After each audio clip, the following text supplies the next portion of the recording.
านสอเป็นบ้านหนึ่งที่ขึ้นกับเมืองสังทองตั้งอยู่ทิศตะวันตกเฉียงเหนือ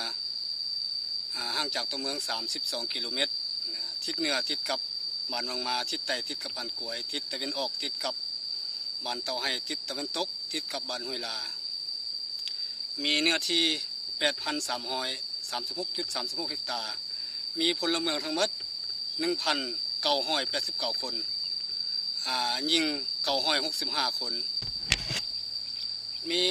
430หลังคาเรือน417ครอบครัวอาชีพของว่าส่วนหลายก็แม่นเฮ็ดไร่เฮ็ดนา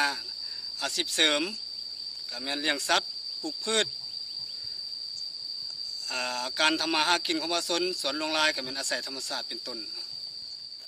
ผัวนี่แหละเพราะว่าอยู่ในบ้านพวกเฮานี้บ่อนทำการผลิตก็แม่นอยู่ฝากกำนั้นไปมายากถึงสำคัญในปัจจุบันนี่ก็ถือว่าอยากไปแล้วว่าซั่นซะก็นำขึ้นนำนองแล้วนะ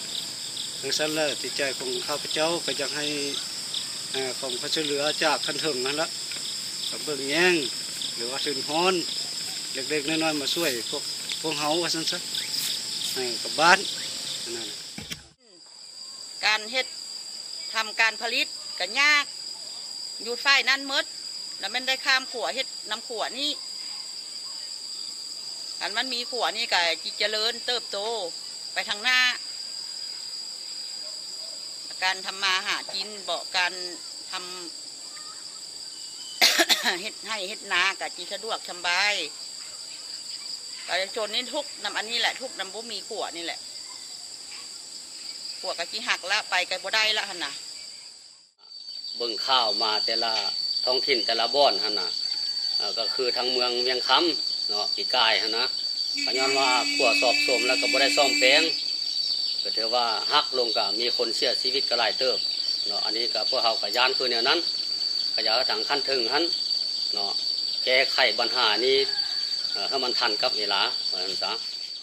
หาสู่เว้าเรื่องคนถอคนทางเนาะเว้าเรื่องครัวเฉพาะบ้านข้าพเจ้าเดียวนี่คือว่าการไปการมาหรือว่าอื่นๆนี่มันยากที่สุดเพราะว่าครัวก็แม่นว่าครัวบ่แม่นครัวมาทานเนาะครัวเป็นครัวไม้ในเมืองคือแนวนั้นก็แม่นจะเฮียกห้องนั่นแหละบรรดาที่ว่าขันทึงหรือว่าบรรดาองค์การจัดตั้งต่างๆอยากให้มาแก้ไขตัวนี้ก่อนเนาะเพราะว่าอีกบ่ดนก็จะแม่นฤดูฝนเนาะการไปมาของนักเรียนนักศึกษาก็แม่นยากหรือว่าพ่อแม่ประชาชนอยากไปซื้อไปขายวัตถุสิ่งของที่ตนผลิตได้ก็แม่นถือว่ายุ่งยากที่สุดเนาะแก้ไขอยู่บ้านก็คือบรรดาพ่อแม่ประชาชนที่ได้มีความคิดเห็นนั้น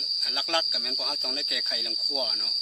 ครัวนี่ถ้าเฮาบ่แก้นี่แหละมันสิหักก็ได้ครัวเพราะว่ามันสิยุบแล้วเนาะเพราะว่าเดี๋ยวนี้เนี่ยบางจุดบางบ่อนนี่ไม้มันก็โดกและการก่อสร้างครัวมันก็ได้หลายปีแล้วมาฮอดปีนี้เบิ่งที่ว่าครัวสภาพครัวที่ว่าสุดโทรมหลายเนาะพวกเฮาจะต้องได้แก้ไขเพื่อจะต้องได้แปลงเนาะ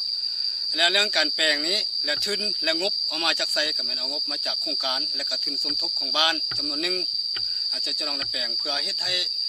พ่อแม่ประชาชนเนาะเที่ยวไปมาหาสู่กันสะดวกสบายยิ่งขึ้นและการไปทำการผลิตประชาชนเนาะก็มีความสบายเพราะว่าบ่อนทำการผลิตประชาชนมันอยู่ฝั่งนั้นหมดเพราะเขาจะต้องได้แก้ไขเพราะเขาจะต้องได้แปลงเนาะคันบ่แปลงบ่ได้เนาะอันนี้เพื่อหยังก็เพื่อให้พ่อแม่ประชาชนได้ไปทำการผลิตของตัวเองสะดวกสบายถ้าจะให้มันดีร้อยบ่มันต้องใช้งบประมาณสูงอันนี้ก็แปลงพอซ้ำสาพอไปได้เพื่อรอถ่าโครงการได้หนึ่งที่จะเข้ามาเฮ็ดครัวแห่งใหม่หั่นเนาะเฉพาะนี้ไม่ต้องได้แก้ไขต้องได้แปลงเรื่องครัวนี่ต้องได้เป็นปัญหาหลักที่สุดอยู่บ้านสอบเขาต้องได้แก้ไขเรื่องครัวนี่